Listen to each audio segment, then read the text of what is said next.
Charlie Brown landed his battered bomber in England and reported the incredible act of mercy. He was ordered to keep silent. The military feared such stories would undermine morale. The official narrative demanded the enemy be seen as monstrous, not merciful. So Brown and his crew kept the secret, sharing it only among themselves. Brown completed his tour, haunted by the memory of the German pilot who spared him.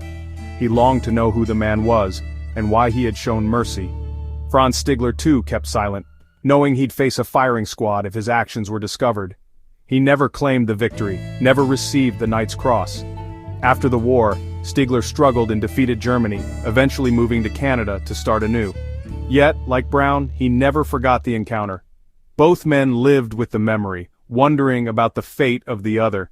For decades, their story was a silent thread, connecting two lives across continents. The world moved on, but the secret endured, until one day the search began. In the late 1980s, Charlie Brown, now retired, was determined to find the German pilot who spared him. With only memories to guide him, he searched for years, writing letters, attending reunions, placing ads in pilot newsletters. Most said it was impossible. The pilot was likely lost to history. Then, in 1990, Franz Stigler, living in Canada, saw Brown's ad and recognized the story. He wrote to Brown, "I was the one." Their correspondence confirmed the details only they could know. At last, Brown had a name and a face for his savior. Stigler learned the crew had survived. They arranged to meet in Seattle.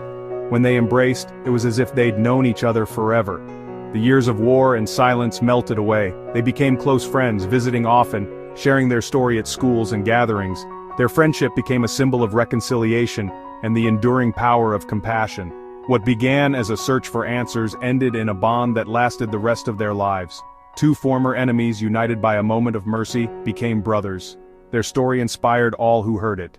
The world finally learned what happened in the sky over Germany. The secret was out, and it changed everything. Their legacy was just beginning. The story of Charlie Brown and Franz Stigler is more than a wartime anecdote, it's a lesson in morality. Stigler could have claimed his victory and glory, but chose honor instead. His act reminds us that true courage is not just about facing the enemy, but about showing mercy. Their story strips away uniforms and politics, revealing two men who found common ground in the sky. It challenges the idea that war must always be merciless. Their reunion brought their story to the world, inspiring veterans and new generations alike. It's not about battles won or lost, but about a moment of grace. Even today, their story is a reminder that our shared humanity is stronger than the forces that divide us. Franz Stigler and Charlie Brown remained friends until their deaths in 2008.